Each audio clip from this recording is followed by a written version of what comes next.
So, what if I told you that menopause wasn't an ending, but a powerful new beginning? I know for way too long it's been painted as this time of decline, something we just have to suffer through. But what if we've been looking at it completely wrong?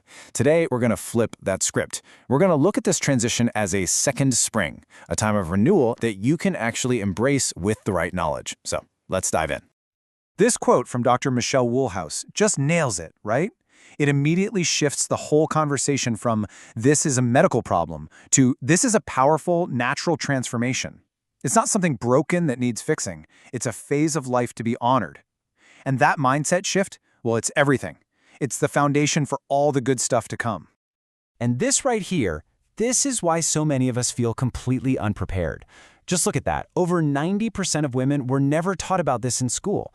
So if you've ever felt like you're just stumbling through this in the dark, you are absolutely not alone. This huge education gap is exactly why we're having this conversation today. Okay, so let's start by totally rethinking this experience. It turns out that all those debilitating symptoms that we hear about, they are not a universal guarantee. Not even close. In fact, how we experience menopause has a ton to do with where we live and, more importantly, how we live. I mean, just look at this contrast. It is night and day. Here in the West, it's often framed as a medical condition, but you go to places like Japan or India, and it's seen as a natural, honorable life stage. Get this, in Japan, fewer than a quarter of women even get hot flashes. And it's not just about their diet. A huge part of that is how their culture respects elders, viewing this time as a step into wisdom. That respect alone dramatically lowers the stress that can make symptoms so much worse. Okay, so what is actually going on inside the body? I know the symptoms can feel like they're coming from all over the place. Hot flashes, mood swings, you name it. But here's the key. Most of them trace back to the same root cause. It's all about hormonal shifts creating what you can think of as a loss of internal moisture and messing with the body's ability to regulate its own temperature. So these symptoms aren't the problem. They're signals from your body asking for a new kind of support. Let's start with the most famous signal of all. A whopping 80% of women experience hot flashes. These sudden waves of heat can be so disruptive and uncomfortable. But you know what? Understanding why they're happening is the first step to getting them under control. So here's the deal. Those wild estrogen fluctuations are basically messing with your brain's thermostat, a little gland called the hypothalamus. As estrogen drops, your body kind of loses its ability to cool itself down efficiently. Now, a top-tier herbal remedy for this is black cohosh, because it contains something called phytoestrogens. Think of them as gentle, plant-based compounds that help restore a little bit of that hormonal balance. Okay, so that's the physical heat. But what about the emotional side of things? Well, more than half of women report mood swings or anxiety. If you feel like your emotions have been on a total roller coaster lately, please know that is a classic symptom of this hormonal shift. And the science here is super clear. Lower estrogen levels directly impact serotonin, which is that feel-good chemical in your brain. So what's a powerful, natural way to support your mood? Up your intake of omega-3s. We're talking wild-caught salmon, tuna, or a really good fish oil supplement. And oh, this one is a biggie. Over 85% of women struggle with fatigue and just plain bad sleep. And we're not talking about being a little tired. This is that deep, bone-weary exhaustion that can seep into every part of your day, usually because your nights are so interrupted.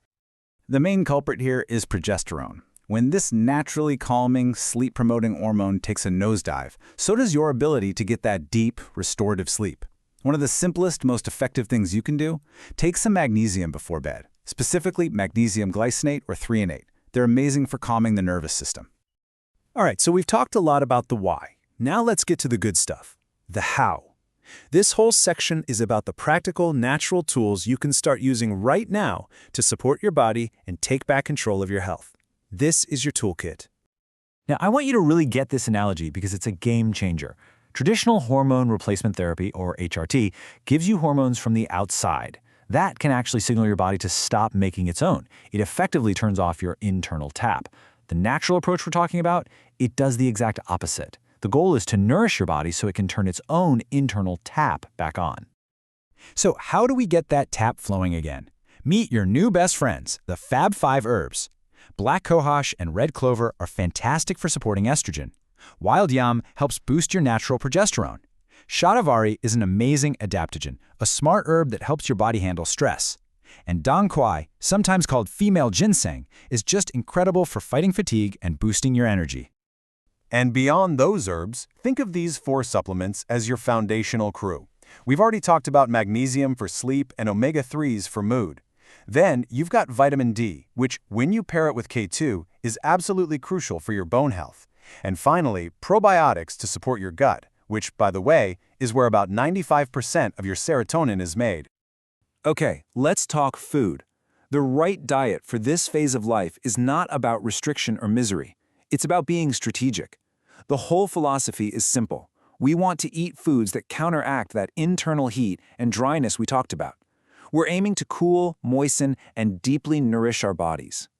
This makes it super clear, right? On one side, we want to bring in these amazing moistening foods like goji berries, pomegranates, fatty fish, and flax seeds. And on the other side, we want to dial back the things that are drying and inflammatory, like processed foods, tons of sugar, and too much alcohol. And here's a simple rhythm for your day that can make a huge difference. You start your day with a protein-packed smoothie. For lunch, you have a nice balanced meal with good protein and some complex carbs. Then for dinner, you go a little lower carb, focusing on healthy fats and tons of veggies. This pattern is fantastic for keeping your blood sugar stable and your hormones happy. Now for the final and maybe most important piece of the puzzle, your lifestyle. What you do every single day, how you move, how you sleep, how you manage stress, is just as powerful as any pill or food. This is where you really take the driver's seat in cultivating your second spring. So, have you ever wondered why it seems so much tougher for women in the West? Well, this chart pretty much spells it out. It's this combination of an unhealthy, processed diet, the chronic stress that keeps our cortisol sky high, and a lifestyle that's just not active enough. These are the 3 big drivers that can turn symptoms from manageable to miserable. So, here it is, your lifestyle prescription. And look, this isn't about perfection, it's about consistency. Try to get some strength training in a couple of times a week to protect your bones and metabolism. Move your body every day, even if it's just a walk. Make good sleep a non-negotiable. Drink your water, and please, find ways to actively manage your stress, whether that's meditation, being in nature, or just laughing with your friends. So, we have covered a ton of ground, from big mindset shifts to really practical tools.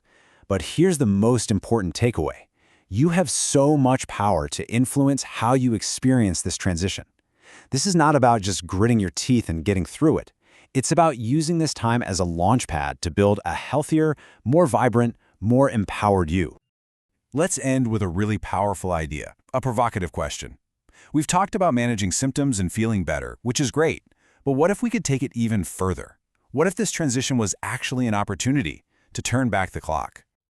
And the answer is, biologically, yes. By putting these diet and lifestyle changes into place, you're not just soothing menopausal symptoms. You are fundamentally reducing inflammation, supporting your cells, and you can literally start to reverse your biological age. Your skin can glow, you can feel more energetic, you can truly step into a new season of vitality. This isn't an ending, it's your second spring.